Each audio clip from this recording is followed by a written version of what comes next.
Mesdames et messieurs, bonsoir. Merci d'avoir choisi RTI1 pour vous informer. Voici les titres de votre édition de 20h.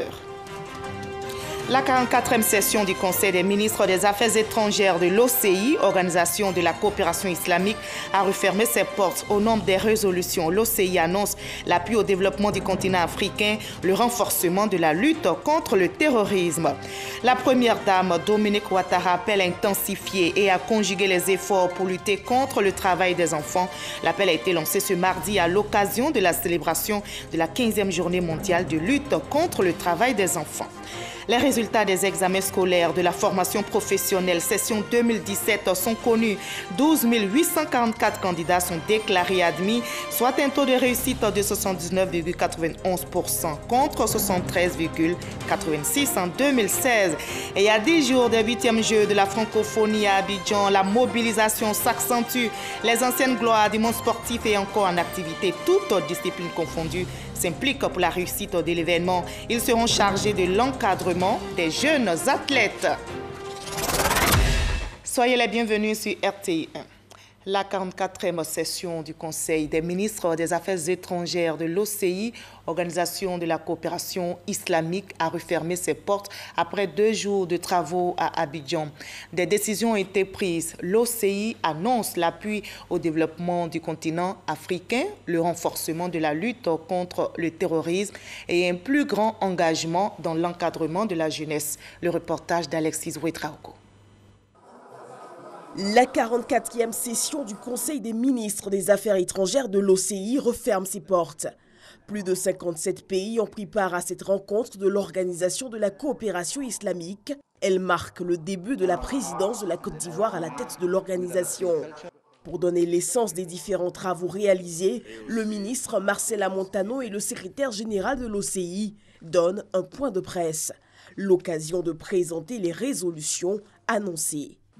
Les travaux du Conseil, que j'ai donc présidés, ont examiné les grandes questions d'ordre politique, économique, social, culturel et sécuritaire, objet des résolutions adoptées par la session, en vue de relever les nombreux défis de l'ère, notamment le renforcement de l'union et de la solidarité, la consolidation de la paix à travers le règlement des différends par la négociation et le dialogue entre les États membres, le renforcement des politiques d'insertion et de responsabilisation des jeunes afin de les détourner de toute tentation et manipulation malveillante, la mise en place d'actions concertées de lutte contre le terrorisme et l'extrémisme violent, la solidarité au sein de la communauté islamique entre pays riches et ceux confrontés à des difficultés économiques. Plusieurs autres sujets, parmi lesquels la cause palestinienne, la situation en Syrie, au Yémen, en Libye, au Mali, ont meublé les échanges. La 45e édition du Conseil des ministres des Affaires étrangères de l'OCI est annoncée pour 2018. La Côte d'Ivoire et l'Organisation de la coopération islamique s'engagent pour l'insertion de la jeunesse dans le tissu socio-économique. Les deux parties ont pris cet engagement hier. C'était au cours d'un dîner qui a clôturé la première journée des travaux de l'OCI. Le reportage de Gabriel Zani. C'est par un toast à l'honneur à la grandeur des pays membres de l'Organisation de la coopération islamique OCI que le banquet a été ouvert. Certes, un banquet de remerciements pour la tenue de la 44e session du Conseil des ministres des Affaires étrangères de l'OCI à Abidjan, mais surtout un banquet pour renouveler les engagements pris en faveur de la jeunesse pendant les assises ouvertes hier lundi. Sans paix, il ne peut y avoir de progrès et de développement. La paix elle-même est conditionnée par l'offre de perspectives heureuses au plus grand nombre. Comme vous le savez, la jeunesse constitue l'essentiel de nos populations, avec une moyenne de 70% dans le monde et de près de 85% en Afrique. Il faut donc porter attention aux problèmes que cette jeunesse rencontre en mettant à sa disposition des solutions innovantes qui lui permettent de relever les défis de plus en plus complexes auxquels elle est durement confrontée. Les difficultés rencontrées par les jeunes sont une menace pour la sécurité et la paix, ainsi que pour la stabilité du monde. Le secrétaire général de l'OCI a relevé le succès de l'intégration de la Côte d'Ivoire dans cette coopération et la tenue de la 44e session où le pays s'est vu désigner président du Conseil des ministres des Affaires étrangères de l'OCI. Et c'est le ministre des Affaires étrangères, Amontano, qui va assurer cette fonction. Et après les travaux, le président de la Banque islamique de développement a visité 3 projets majeurs. La station d'eau potable de Yopougon, la baie de Cocody et l'aérogare de fret d'Abidjan. Tous ces projets ont bénéficié du soutien financier de la Banque islamique. La BID promet de donner plus de force à la coopération financière avec Abidjan. Lanseni Bakayoko. La baie de Cocody, l'unité de production d'eau potable Niangon 2 de Yopougon et l'aérogare de fret de l'aéroport Félix Houphouët-Boigny de Port-Boué sont les 3 projets visités par le président de la Banque islamique de développement. Nous allons montrer au président combien l'appui de la banque est précieux au niveau de l'amélioration des conditions de vie des populations. Première escale, l'usine de traitement d'eau de Yopougon. Avec une capacité de 44 000 m3 d'eau par jour, cette station de production a permis de résorber le déficit en eau potable dans la commune de Yopougon et ses environs. Deuxième arrêt, le terminal fret de l'aéroport d'Abidjan. Ici, ce sont des travaux de réhabilitation et d'extension de l'aérogare. Le nouveau centre devrait permettre d'augmenter significativement le volume de marchandises traitées. Le tonnage projeté est de 55 000 contre 21 000 actuellement. Dernier point visité, la baie de Cocody, une vraie vitrine touristique en perspective. Pour tous ces projets, la Banque islamique de développement est satisfaite et plaide pour une synergie d'action plus forte. Je souhaiterais que tous les partis qui travaillent ici, et toutes les entreprises et tous les bureaux d'études collaborent ensemble pour finir les projets financés par la Banque islamique dans les délais les plus vite. Et je souhaiterais aussi accompagner le gouvernement dans les nouveaux projets. À ce jour, l'ensemble des interventions de la BID en Côte d'Ivoire tourne autour de 600 milliards de francs CFA. À l'occasion du groupe consultatif de Paris en mai 2016, l'institution a également annoncé un engagement de 1 000 milliards pour le financement du Programme national de développement 2016-2020.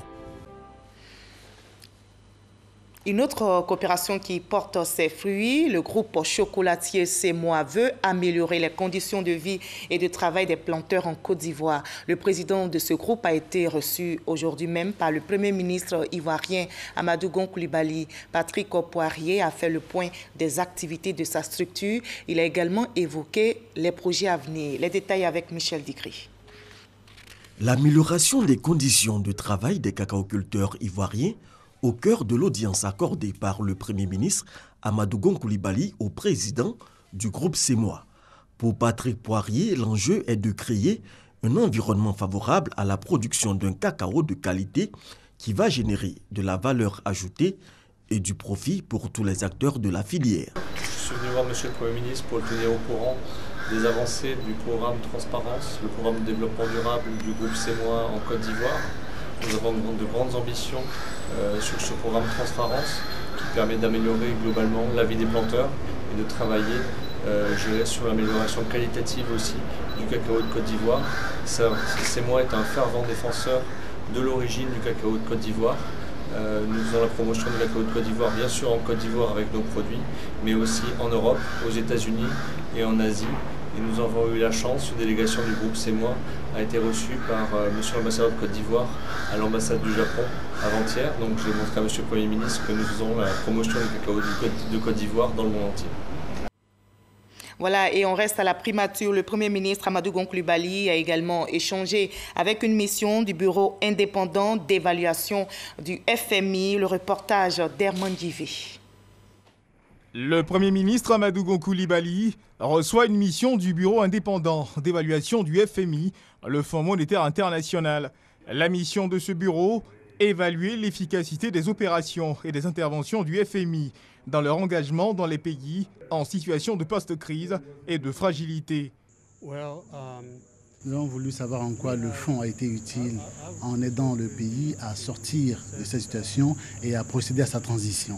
Notre travail porte sur une vingtaine de pays et la Côte d'Ivoire fait partie des cas à succès qui est en train d'émerger d'une situation de crise et aller vers l'émergence. Le Premier ministre nous a fait un exposé très sincère de notre coopération.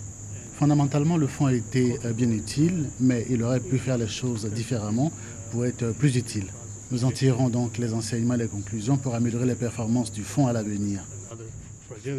Le rapport de cette mission sera disponible en temps opportun, a assuré Shinji Takagi, directeur général adjoint du Bureau indépendant d'évaluation du Fonds monétaire international. Je l'annonçais en début de journal, la première dame Dominique Ouattara, en sa qualité de présidente du Comité national de surveillance des actions de lutte contre le travail des enfants, appelle à conjuguer les efforts pour freiner le travail des enfants. Elle a lancé son message ce mardi, c'était lors de la cérémonie officielle de la Journée mondiale de lutte contre le travail des enfants. Dans les conflits et les catastrophes, protégeons les enfants, c'est le thème de cette 15e journée. Je vous propose maintenant d'écouter la première dame de Côte d'Ivoire, Madame Dominique Ouattara. Mesdames et messieurs, que devons-nous faire pour empêcher nos enfants d'être les victimes collatérales de ces conflits et catastrophes qui leur font perdre leur innocence? Il nous faut avant tout informer nos populations sur les droits et la protection de nos enfants en temps de paix pour que ces mécanismes de protection deviennent systématiques en cas de conflit ou de catastrophe. Il nous faut, deuxièmement, renforcer la formation de tous les acteurs impliqués dans la résolution de cette problématique pour des interventions plus efficaces sur le terrain. Il nous faut également construire des centres d'accueil pour améliorer l'offre de services de prise en charge des enfants en situation d'urgence. Enfin, il nous faut renforcer notre coopération sous-régionale, car les conflits et catastrophes conduisent bien souvent les enfants à se retrouver seuls hors du territoire national, ce qui accroît leur vulnérabilité et les expose au risque de la traite transfrontalière. Je reste convaincue que c'est dans un effort commun et par des actions concertées que nous parviendrons à éradiquer ce phénomène de notre pays et à protéger les futures générations. Au niveau de l'enseignement technique, les résultats des examens scolaires de la formation professionnelle session 2017 sont connus. 12 844 candidats sont déclarés admis, soit un taux de réussite de 79,91% contre 73,86% l'année dernière. Frédéric Olaï Franco-Adio pour le reportage. CBCG de Cocody, il est 13h. La quiétude des lieux est troublée par une ambiance particulière. Ici, les résultats des examens de l'enseignement technique et de la formation professionnelle sont proclamés. Je suis contente, je suis émue. En tout cas, je ne sais pas, c'est émue. Je suis contente, j'ai eu mon examen, 3 ans de souffrance. En tout cas, j'ai fait ce que je pouvais, puis Dieu a fait le reste en tout cas. Après le boulot, aller au cours, ça n'a pas été facile. Simplement, je dis merci à Dieu. Et vraiment, j'encourage les amis, les collègues qui ne sont pas admis à prendre le courage et à reprendre les années prochaines. De la joie, mais aussi de la peine, des candidats malheureux qui refusent de s'exprimer. Publiés ce mardi, les résultats sont en légère progression selon le premier responsable de la direction des examens, des concours, de l'orientation et des bourses. Cette année, il y a eu 16 073 candidats. Et sur ces 16 073 candidats, 12 844 ont été admis, ce qui représente un pourcentage de 79,91. Progression aussi notée au niveau des établissements publics. Nous remarquons que 90,59% d'admis proviennent des établissements publics et le pourcentage des établissements privés est de 70,42%. Selon Bertin Yaoukwasi, aucun cas de fraude n'a été signalé dans les 44 centres d'examen au niveau national. Le BEP, le BT, le CQP et le BP sont entre autres les diplômes obtenus au cours de ces examens. Il ajoute que les réclamations se feront en 72 heures. Voilà, et dans le domaine agricole à présent, la 40e session de la conférence mondiale de la FAO, l'Organisation des Nations Unies pour l'alimentation et l'agriculture, vient de refermer ses portes à Rome, en Italie. La Côte d'Ivoire, qui assure la présidence africaine de la FAO, était à la tribune pour relever les enjeux de l'économie agricole africaine. La délégation ivoirienne a fait la promotion des grands rendez-vous agricoles qui auront lieu dans notre pays. Adama Koni.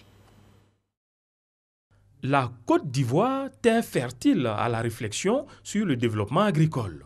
Illustration, le forum sur la révolution verte en septembre à Abidjan, le salon international de l'agriculture et des ressources animales d'Abidjan, SARA 2017, en novembre. Autant d'éléments que le ministre de l'Agriculture et du Développement rural, Mamadou Sangafoua Koulibaly, fait valoir pour proposer avec ses pairs européens et africains que l'agriculture soit au cœur du prochain sommet Union européenne-Union africaine en novembre prochain à Abidjan. Permettez-moi de saluer la tenue du prochain sommet Union européenne-Union africaine qui se tiendra en Côte d'Ivoire. Cela constitue pour nous une opportunité de continuer le plaidoyer sur l'agriculture africaine. C'était à Rome, en Italie, lors de la 40e session de la FAO.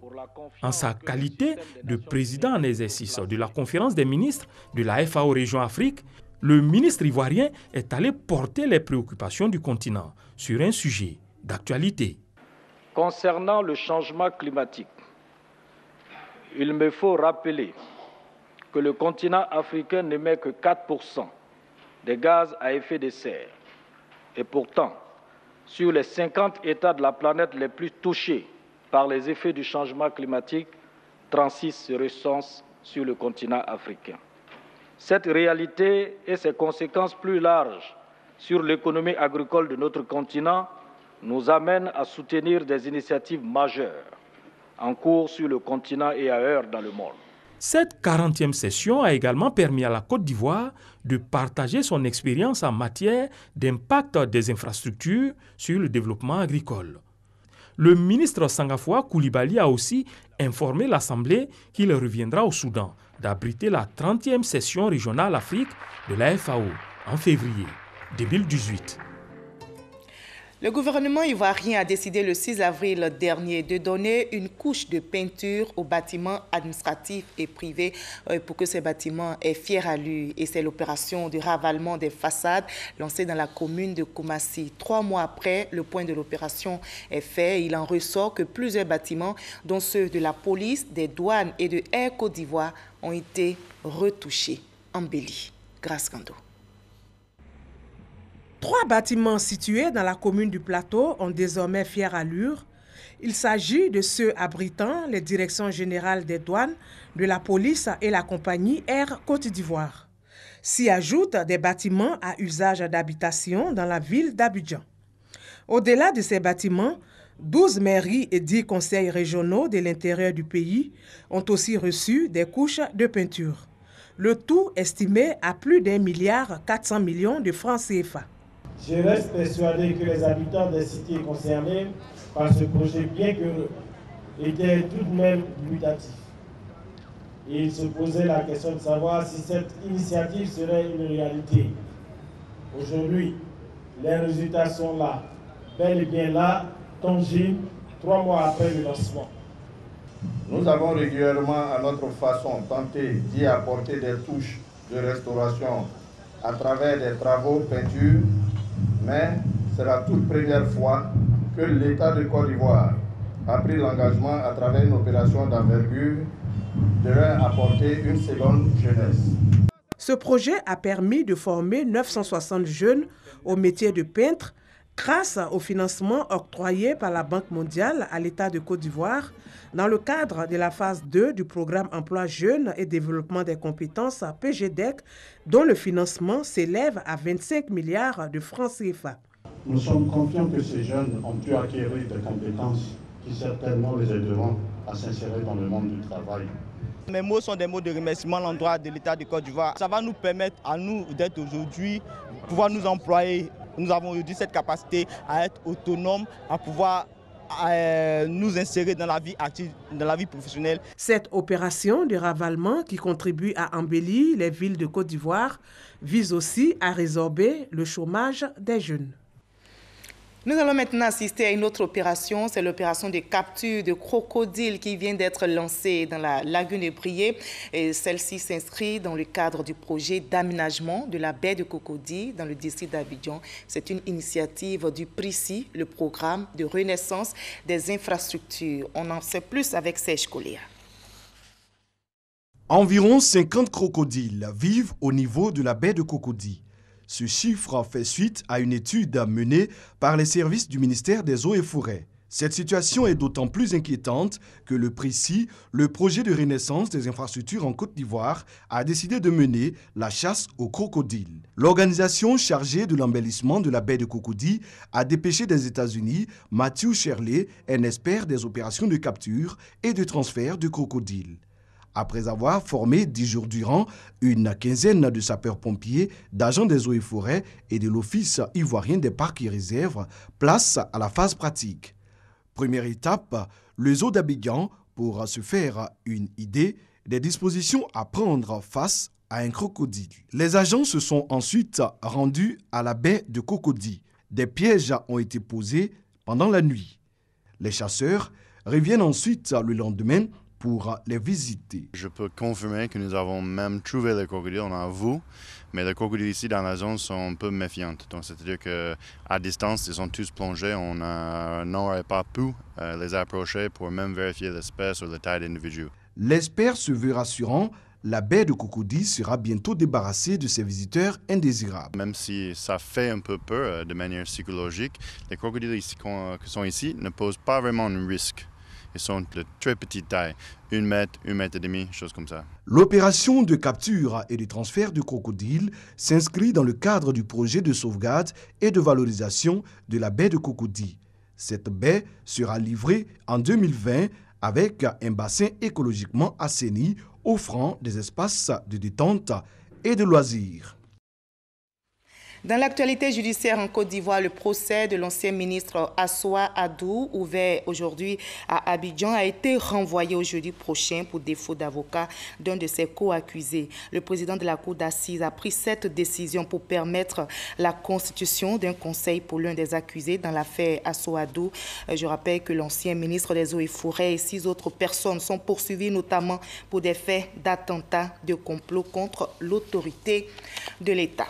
On ouvre maintenant le chapitre santé de cette édition et c'est avec la médecine traditionnelle en Côte d'Ivoire. Comment se fait la promotion de ce secteur? On en sait plus avec notre reporter Grace Kando. En Côte d'Ivoire, 90% de la population utilise la médecine traditionnelle. Cette pratique contribue à l'amélioration de la couverture des besoins sanitaires. J'ai un oncle qu'on appelait affectueusement Vieux en vous et qui faisait des merveilles. Voilà, qui guérissait des gens avec des feuilles, avec des écorces, des racines. Et il y a des gens même qui quittaient la ville pour aller au village, pour aller se faire soigner. Il y a certaines maladies avec l'apport de la médecine traditionnelle qui guérissent rapidement. Actuellement, j'ai mon neveu qui souffre d'un problème de bosse. Bien sûr qu'on est allé à l'hôpital, on a fait les examens. Mais on allait voir aussi une dame qui vend les médicaments traditionnels. Et actuellement, ça va. Les bonnes pratiques de cette médecine traditionnelle ne sont pas souvent connues. Pour mieux faire la promotion de la médecine traditionnelle, un plan de communication a été élaboré. Nous avons un document de politique nationale de promotion de la médecine traditionnelle. Nous avons aussi un plan stratégique de développement de la médecine en Côte d'Ivoire. Donc tous ces outils pour donner le bon message. Les médicaments traditionnels ont des normes de fabrication et des techniques de collecte de plantes médicinales. Le programme en charge de la promotion de cette médecine accompagne les praticiens de médecine traditionnelle à la fabrication de leurs médicaments. C'est-à-dire qu'on les aide à intégrer dans leur processus des bonnes pratiques d'hygiène et de fabrication, qui sont des pratiques qui ont été données par l'OMS comme des guides qui doivent être suivis par ces praticiens-là afin de pouvoir bien préparer leurs médicaments. Dans le cadre du programme national de promotion de la médecine traditionnelle, la construction d'un institut de recherche à Agou, dans le département d'Azopé, est prévue. À l'étranger, au Mali, l'armée est toujours sans nouvelles d'une partie de ses convois tombés avant-hier dans une embuscade. Plusieurs véhicules manquent toujours à l'appel. Des soldats maliens sont portés disparus. L'attaque contre leur patrouille a eu lieu dimanche entre Gao et Ménéka. C'est dans le nord du pays. Les eaux de pluie font des dégâts au Nigeria. 11 personnes ont trouvé la mort et plusieurs sont portées disparues dans les inondations qui frappent le pays. Certains résidents de la ville de Suleja, près d'Abuja, ont été emportés par les eaux en essayant de quitter leur maison submergée. On déplore également de nombreux dégâts matériels. Le gouvernement organise des camps temporaires pour les victimes déplacées. Je rappelle, en 2012, plus de 363 personnes ont été tuées dans les inondations et plus de 2 millions ont été déplacés au Nigeria. Nous sommes à J-10 des 8e Jeux de la francophonie à Abidjan. La mobilisation s'accentue. Les anciennes gloires du monde sportif et encore en activité, toutes disciplines confondues, s'impliquent pour la réussite de l'événement. Ils seront chargés d'encadrer les jeunes athlètes, nous explique Issa Chomayeo. Les sportifs en mission pour un franc succès des 8e Jeux de la francophonie. Anciennes gloires et sportifs en activité, toutes disciplines confondues, ont répondu nombreux à l'appel des ministres Robert Begremambé et Albert François Amicha. Nous devons rester solidaires pour ces Jeux riches dans leur diversité pour atteindre l'excellence. Nous remercions les deux ministres d'associer des personnes comme nous qui avons porté haut le drapeau de la Côte d'Ivoire, apporter notre expérience aux plus jeunes pour que ce jeu soit un jeu de réussite qui apporte beaucoup de lauriers à notre très cher pays, la Côte d'Ivoire. Je demande à tous les athlètes, à tous les artistes qui auront à représenter la Côte d'Ivoire de le faire dignement. Avec nos amis, on va essayer de voir comment on peut aider les jeunes à gagner des médailles. Nous ferons cette mission d'aller vers eux et les encourager pour leur donner de bonnes informations pour la compétition. Le ministre auprès du président de la République chargé des Jeux de la francophonie et le ministre des Sports et Loisirs saluent la grande mobilisation des sportifs. Les 8e Jeux de la francophonie sont prévus à Abidjan du 21 au 30 juillet prochain. Ils verront la participation de 4000 athlètes, artistes et accompagnateurs, plus de 700 journalistes et seront vus par 500 millions de téléspectateurs à travers le monde. On passe maintenant à l'université d'été. C'est un cadre de réflexion sur des questions sociales liées à l'espace francophone. Eh bien, cette université d'été est depuis hier délocalisée pour 4 jours à Abidjan. Les participants venus de 150 pays vont plancher sur le sport et la culture comme outil de développement local. Franck Kouadio pour les explications. Le sport et la culture, des outils au service du développement local. Cela est possible, reste à bien maîtriser les différents instruments pour la réalisation de la thématique. Ce qui sera fait au cours de la session 2017 de l'université d'été délocalisée à Abidjan. La plupart du temps, il y a des problèmes de pauvreté, des problèmes d'exclusion, les villes grossissent, etc. Or, les jeux sportifs, mais aussi la culture, sont des outils qui sont immédiatement disponibles pour ces décideurs pour développer de l'activité, faire de la réinsertion. 4 jours pour présenter les bonnes pratiques en matière de politique sportive et culturelle. Ce programme s'inscrit dans le cadre des activités périphériques des 8e Jeux de la francophonie. La culture et le sport sont des fondamentaux du développement humain. Et si nous les gérons comme il se doit, nous allons nous rendre compte que beaucoup de jeunes Ivoiriens vont gagner correctement leur vie par le sport et la culture. La cible, parlementaires, collectivités et élus locaux conscients des enjeux de ces assises. L'université francophone d'été, soutenue par une université lyonnaise et l'Institut international pour la francophonie, pour 2017 délocalisé en Côte d'Ivoire, va réunir jusqu'au 14 juillet 150 décideurs venus de 17 pays francophones. Et on l'a appris aujourd'hui, le CIO a voté. Paris et Los Angeles sont assurés d'organiser les Jeux olympiques en 2024 ou en 2028. Le Comité international des Jeux olympiques attribuera officiellement les Jeux le 13 septembre prochain. Qui de Paris ou de Los Angeles organisera donc ces Jeux en 2024 ou en 2028? Reste en tout cas au CIO et aux deux villes de trouver un accord pour décider de l'ordre d'attribution des Jeux 2024 et 2028. Paris, en tout cas, a plusieurs fois affiché une nette préférence donc pour organiser l'événement en 2024. Je rappelle, avant de terminer ce journal, que la 44e session du Conseil des ministres des Affaires étrangères de l'OCI, Organisation de la coopération islamique, a refermé ses portes. Aujourd'hui, au nom des résolutions, l'OCI annonce l'appui au développement du continent africain, le renforcement de la lutte contre le terrorisme. Merci à vous tous de votre aimable attention.